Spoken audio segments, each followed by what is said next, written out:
Drama serial कैसी तेरी खुदगर्जी में शमशेर ने शेरू के साथ मिलकर दिलावर साहिब को सलाखों के पीछे भेजने का फैसला कर ही लिया। उधर आसिन निदा के साथ बिल्कुल भी अच्छे तरीके से बात नहीं कर रहा। आने वाली किसकी मुकम्मल कहानी में आप सभी दोस्त देखेंगे। दिलावर साहिब की हर चाल आखिरकार नाकाम हो ही गई। जिस तरह से उन्होंने सोचा था कि इस बार वो महक को मरवा कर अपने बेटे को घर वापस ले आएंगे, उसमें वो नाकाम ही रहे। शेरू ने इस बार साबित कर दिया कि वो वाकई ईमानदार चोर है। शमशेर के साथ बैठकर बात करना शुरू कर देता है और सारा का सारा किस्सा सुना देता और कहता है कि जो पहले भी मामलात हुए थे महक बीबी के साथ वो भी बाबा साहिब ने ही करवाए थे। ये सारी की सारी बातें सुनने के बाद शमशेर को बाबा साहिब के ऊपर बहुत ज्यादा गुस्सा आता है और यहाँ पर शमशेर कहता है कि यहाँ पर तुम्हें बाबा साहिब ने ही भेजा है। जी हाँ, बाबा साहिब ने ही भेजा है। बाबा साहिब के खिलाफ गवाही दोगे क्या? शमशेर शेरू को आखिरकार अपनी तरफ कर ही लेता है और कहता है कि इस बार मैं तुम्हारे साथ हूँ, तुम्हें किसी भी किस्म की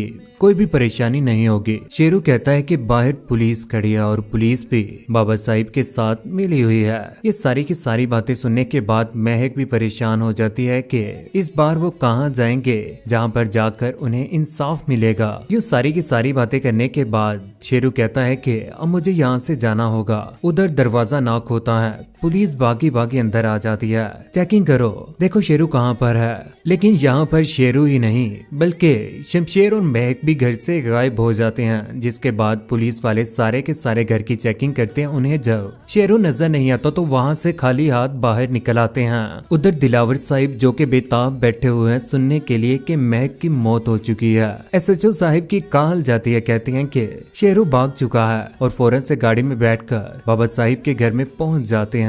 बाबा साहिब कहते हैं कि ये सब कुछ कैसे हुआ, मुझसे बहुत बड़ी गलती हो गई है, मैंने तुम पर भरोसा किया। आगे से SHO कहता है कि प्लीज मुझे एक मौका और दीजिए, अगर शेरू ना मिला मुझे तो मैं तुम्हारी ऐसी जगह पोस्टिंग करवाऊंगा जहाँ से लाश लाना भी तुम्हारी मुश्किल हो जाएगा। लेकिन इस बार बाबा साहिब का ही नहीं बल्कि SHO का भी बहुत बुरा अंजाम होने वाला है। उधर महक जिसने कभी जिंदगी में कोई भी परेशानी देखी ही नहीं, शमशेर के पास बैठकर उसके कांधे के ऊपर सर रखकर परेशानी में कहती है कि शमशेर मैं अब तुम्हें खोना नहीं चाहती। महक बहुत ज्यादा परेशान हो चुकी है और शमशेर महक को हौसला देने की कोशिश करता है। कहता है कि इस बार मैं बाबा साहिब के पास खुद ही जाऊंगा और इन्हें साफ साफ कह के आऊंगा कि अगर आपने महक को किसी किस्म का भी नुकसान पहुंचाने की कोशिश की तो मुझसे बुरा कोई ना होगा। उधर निदा ने शादी के बाद भी कॉलेज जाने का फैसला कर ही लिया, लेकिन ये बातें अंतलीप से बिल्कुल भी बर्दाश्त नहीं होती। निदा जैसे ही यूनिफॉर्म पहनकर बैग पहनकर खड़ी होती है तो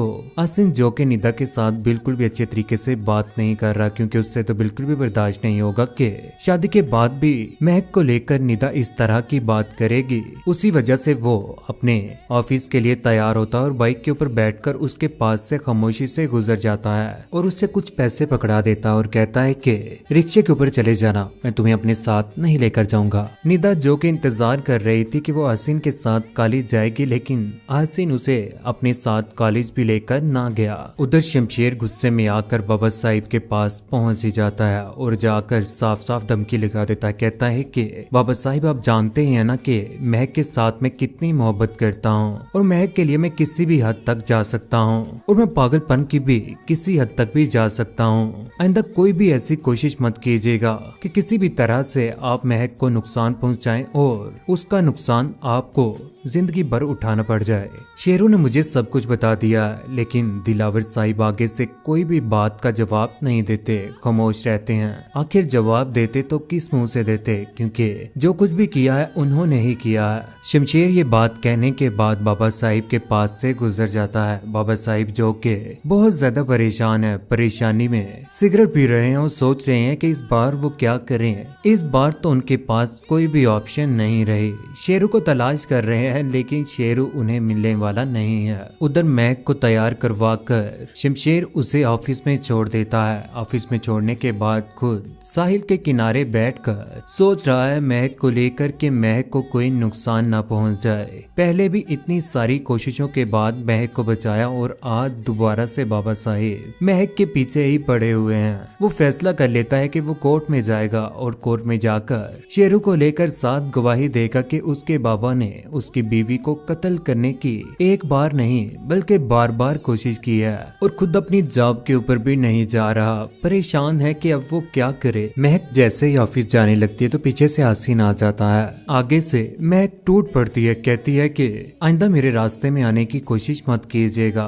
आसिन कहता है कि मैं जानता हूँ कि निदा ने तुम्हारे साथ बदतमीजी की है और मैं उसके लिए माफी मांगने के लिए तैयार हूँ। तुम्हें सुनाई नहीं दे रहा? मुझे उस बारे में कोई भी बात नहीं करनी है। बेहतर होगा कि तुम यहाँ से चले ही जाओ। यहाँ पर महक टूट पड़ती है आसिन के ऊपर और पीछे से शमशेर आ जाता है। शमशेर कहता है कि आइंदा के बाद महक के सामने या उसे तंग करने की भी कोशिश की तो तुम्हारी दोनों टांगों को तोड़ दूंगा। शमशेर बहुत ज्यादा गुस्से में होता है। आसिन कोई भी बात नहीं करता। शमशेर बाइक के ऊपर बैठकर वहां से गुजर जाता है और महक दोबारा से ऑफिस में चली जाती है। उधर शमशेर, जिसने वो पिस्टल आखिरकार शेरू को दोबारा से वापस कर दिया था और कहा था कि अपना भी ख्याल रखना और इस बार अगर कोई तुम्हारे साथ बुरा करने की कोशिश करे तो तुम उसके साथ बुरा कर देना। यानी कि बाबा साहिब को इस बार शेरू मारने की कोशिश करेगा क्योंकि शमशेर अपने बाबा साहिब से बहुत ज्यादा तंग आ चुका है, जो उनकी खुशियों का दुश्मन बना हुआ है। शमशेर की खुशी महक है और बाबा साहिब से ये खुशी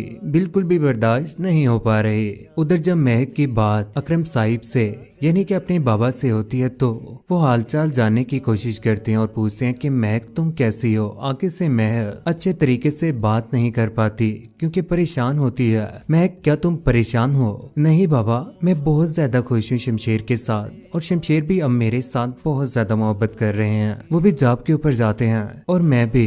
जिंदगी भी अब बहुत अच्छे तरीके से गुजर रही है। लेकिन अकरम साहिब जो कि अपनी बेटियों की परेशानियों को बहुत अच्छे तरीके से समझते हैं। बात करने के बाद तही डैंटी के साथ बात करते हैं कि मुझे ऐसा लगता है कि महक अपने घर में बिल्कुल भी खुश नहीं है। उधर शमशेर की जब सारी की सारी बातें जब लोगों को पता चलेंगी तो मीडिया वाले भी आखिरकार घर पहुंच ही जाएंगे और यहीं पर बाबा साहिब के ऊपर भी बुरा वक्त आ ही जाएगा।